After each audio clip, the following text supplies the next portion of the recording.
तो last week जब मैंने रिड्यूस का शॉर्ट्स डाला था जिसमें मैंने आपसे पूछा था कि अगर आपको इसकी इन डेप्थ वीडियो चाहिए तो मुझे बताओ, मैं इसको डिटेल में एक्सप्लेन करूंगी। तो आप सब ने मुझसे रिक्वेस्ट करी थी कि आपको इसकी एक इन डेप्थ वीडियो चाहिए, तो हियर इट इज। बेसिकली हम इस वीडियो में रिड्यूस को इन डेप्थ समझने वाले हैं, जीरो से लेके एंड तक। एंड इस वीडियो के बाद आपको इस मेथड में तो पक्का कोई कंफ्यूजन नहीं रहने वाली है, दैट इज फॉर श्योर। तो चलिए शुरू करते हैं, ठीक है। रिड्यूस एक एरे मेथड है जावास्क्रिप्ट में, जो कि आपके एरे के सारे एलिमेंट्स को एक एक करके ट्रेवर्स करता है एंड लास्ट में एक सिंगल वैल्यू प्रोवाइड करता है, ठीक है। मान लो आपके पास एक एरे है जिसके अंदर बहुत सारे एलिमेंट्स रखे हुए हैं, 1 2 3 4 5 ऐसे रखे हुए हैं। तो ये एक एक करके सबके पास जाएगा, एक बार यहाँ, एक बार यहाँ, एक बार यहाँ, ऐसे करके सब जगह जाएगा एंड लास्ट में आपको एक सिंगल वैल्यू प्रोवाइड कर देगा। अब ये जो सिंगल वैल्यू की मैं बात कर रही हूँ, single value can be anything, मतलब वो सिंगल वैल्यू एक नंबर हो सकता है, वो एक स्ट्रिंग हो सकती है, वो एक ऑब्जेक्ट हो सकता है, या फिर एक अनदर एरे भी हो सकता है। तो सपोज करो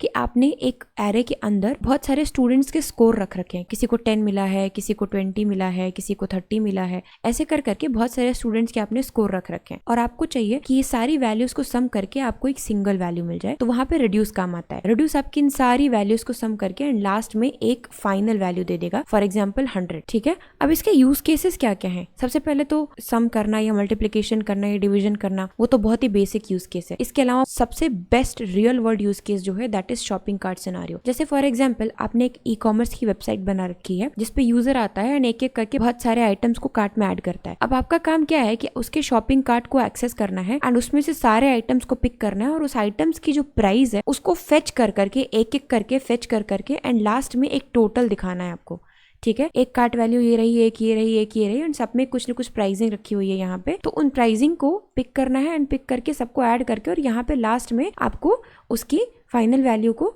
शो करना है। तो उस केस में आप रिड्यूस का यूज कर सकते हो। इसके अलावा किसी भी आइटम का अकरेंस, जैसे मान लो आपके पास एक एरे है, उस एरे के अंदर एक ही आइटम, जैसे मान लो किसी फ्रूट की एरे है, उसके अंदर वो फ्रूट्स जो है वो मल्टीपल टाइम, जैसे एप्पल है तो एप्पल मल्टीपल टाइम रखा हुआ है, मतलब यहाँ इंडेक्स 0 पे भी एप्पल है, उसके बाद इंडेक्स 1 पे भी एप्पल है, इंडेक्स 2 पे बनाना है, देन अगेन एप्पल है। तो आपको काउंट करना है कि कितनी बार एग्जैक्टली एप्पल आया है, तो फिर आप रिड्यूस का यूज कर सकते हो, ठीक है। सिमिलरली आइटम्स को अगर ग्रुप करना है depending upon the category, then you can use reduce method. इसके अलावा एरे फ्लैटनिंग में भी आप रिड्यूस का यूज कर सकते हो, ठीक है। या फिर एरे से अगर ऑब्जेक्ट बिल्ड करना है तो भी आप रिड्यूस का यूज कर सकते हो। नाउ ये सारे यूज केसेस जो मैंने बताए, these are just a few use cases. ऐसा नहीं है कि सिर्फ इतनी चीजों में आप यूज कर सकते हो। Reduce is a very powerful method जो आपके काम को बहुत ईजी बना देता है एंड बहुत जगह पे यूज होता है। अब अगर इसके सिंटेक्स के बारे में बात करें तो रिड्यूस जो फंक्शन है वो एक कॉलबैक फंक्शन आपसे मांगता है, ठीक है। उस कॉलबैक फंक्शन के अंदर आप 4 चीजें प्रोवाइड कर सकते हो, जिसमें से ये दोनों ऑप्शनल है, अगर आपको जरूरत है तो आप ले लो, वरना फिर एक्यूमुलेटर एंड करंट वैल्यू आपको जरूर देनी होती है, ठीक है। तो accumulator is basically a box, a डब्बा विच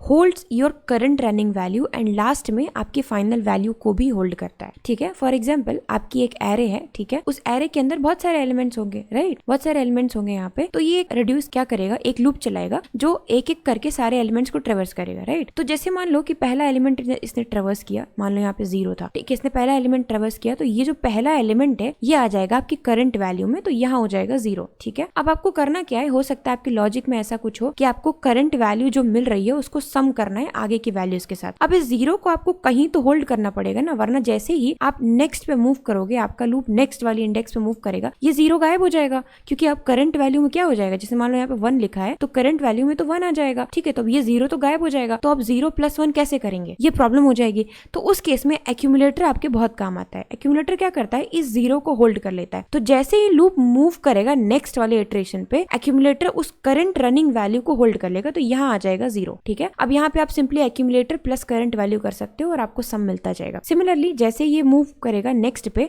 अब जो मेरी करंट वैल्यू है वो हो जाएगी 2, जस्ट इन केस, ठीक है, वो हो जाएगी 2, यहाँ पे 2 हो जाएगी। तो अब मुझे एक्यूमुलेटर के अंदर इस 1 को भी होल्ड करना है, एक्चुअली 1 नहीं, 0 + 1 को होल्ड करना है। तो अब ये क्या करेगा, एक्यूमुलेटर में ऑलरेडी क्योंकि 0 था, अब ये एक्यूमुलेटर प्लस करंट वैल्यू करेगा एंड इसको वापस खुद में होल्ड कर लेगा। तो यहाँ पे आपने किया accumulator plus current value which is 0 + 1 and accumulator hold कर लेगा 1 को, ठीक है। अब देखो कहानी सिंपल हो गई, एक्यूमुलेटर में आ गया 1, करंट वैल्यू में आ गया 2 जो कि है यहाँ पे, ठीक है। सिमिलरली जैसे ये मूव करेगा नेक्स्ट इटरेशन पे यानी कि 3 पे, तो अब क्या होगा, फिर से ये जो विंडो है ना ये शिफ्ट हो जाएगी। कैसे शिफ्ट हो जाएगी, वापस से एक्यूमुलेटर प्लस करंट वैल्यू होगा, तो ये हो जाएगा 1 plus 2 which is 3 and accumulator इसको होल्ड कर लेगा, तो यहाँ पे हो जाएगा 3। ठीक है, अब यहाँ हो गया 3 एंड ये लूप मूव कर गया वापस से 3 पे, तो इसकी वैल्यू हो जाएगी 3। ठीक है, ऐसे करके एक एक करके जब एलिमेंट लास्ट तक ट्रेवर्स हो जाएंगे तो लास्ट में एक्यूमुलेटर के अंदर आपको आपकी फाइनल वैल्यू यानी कि जो सम वाली वैल्यू है वो इजीली मिल जाएगी एंड ये इसको रिटर्न भी कर देगा, आप उसको वेरिएबल्स में स्टोर कर सकते हो। इसके साथ साथ अगर आप चाहते हो कि मैं जिस वैल्यू पे ऑपरेशन परफॉर्म कर रहा हूँ उसकी इंडेक्स वैल्यू भी मेरे पास हो तो आप इंडेक्स भी पास कर सकते हो, या फिर अगर आप चाहते हो कि भले ही मैं एक एलिमेंट पे काम कर रहा हूँ मुझे पूरी की पूरी एरे चाहिए हर बार जब भी लूप चले, तो उस केस में आप एरे भी पास कर सकते हो। चलो, आई होप कि सिंटेक्स तो आप समझ गए हो। अब नेक्स्ट पे मूव करते हैं, तो let's erase this all and एक एक करके मैं आपको थियोरेटिकली भी बताती हूँ कि ये सारी चीजें क्या है। सबसे पहले तो एक्यूमुलेटर, जैसे मैंने बताया कि it's a kind of a piggy bank thing कि एक एक करके आपकी वैल्यूज को होल्ड करेगा एंड लास्ट में फाइनल रिजल्ट को भी होल्ड कर लेगा। इसके बाद करंट वैल्यू, तो जब लूप जो है वो एक एक एरे एलिमेंट्स पे जाता रहेगा तो उन वैल्यूज को जो करंट आइटम मिलता रहेगा उसको कोई होल्ड तो करना होगा ना, तो वो हम करंट वैल्यू के अंदर होल्ड कर लेंगे। इसके बाद index which is optional, as I said index मतलब जिस जो करंट आइटम है उसका जो इंडेक्स है वो इंडेक्स के अंदर मिल जाएगा आपको, यानी कि अभी इस टाइम पे लूप एरे के कौन से आइटम पे है वो इंडेक्स आपको यहाँ से देखने को मिल जाएगा। इसके साथ साथ अगर आप चाहो तो आपको पूरी की पूरी एरे भी मिल सकती है आपके रेडियस फंक्शन के अंदर, आप चाहो तो आप उसको भी होल्ड कर सकते हो।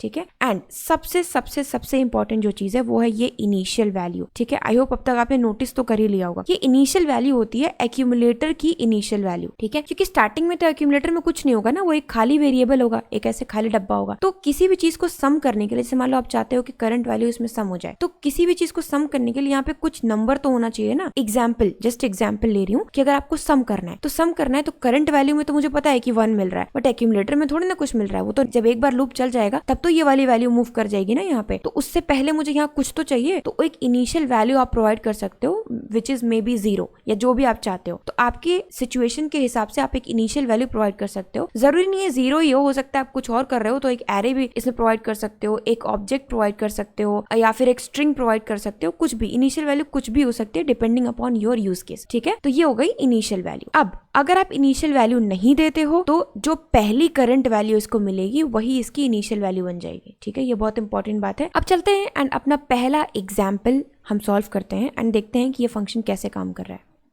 तो इसमें इस एग्जाम्पल में कुछ नहीं, एक नॉर्मल सी एरे ले ली है जिसके अंदर 1 2 3 एंड 4 4 नंबर्स रखे हुए हैं और मैंने क्या किया उन नंबर्स पे रिड्यूस चला दिया है एंड रिड्यूस के अंदर सेम वही कॉल बैक फंक्शन पास किया है। एंड क्योंकि मुझे इंडेक्स की जरूरत नहीं है, एरे की जरूरत नहीं है, तो मैंने सिर्फ 2 चीजें पास की हैं, accumulator and current value. And मेरे एक्यूमुलेटर की इनिशियल वैल्यू है 0 और ये पूरा फंक्शन क्या करेगा, कुछ नहीं, सिंपल एक्यूमुलेटर की वैल्यू उठाएगा और करंट वैल्यू को प्लस कर देगा, यानी सम करके रिटर्न कर दिया करेगा। तो लास्ट में मुझे एक वैल्यू मिलेगी that is sum of all these arrays. चलो इसको एग्जीक्यूट करके देखते हैं। तो ये रहा मेरा प्रोग्राम, इसके अंदर वही सेम लॉजिक लिखा हुआ है जो मैंने आपको दिखाया। अब मैं इसको रन करने वाली हूँ एंड देखते हैं इसका आउटपुट क्या आता है। ठीक है, तो मुझे मिल रहा है 10 विच इज 1 + 2 + 3 + 4 विच इज 10। ठीक है, तो सिंपल रिड्यूस चलाया मैंने एंड रिड्यूस के अंदर मैंने एक्यूमुलेटर पास कर दिया, करंट वैल्यू पास कर दी एंड दोनों को सम कर दिया लॉजिक के अंदर एंड लास्ट में इस मेथड ने मुझे इसकी final value that is 10 return कर दी।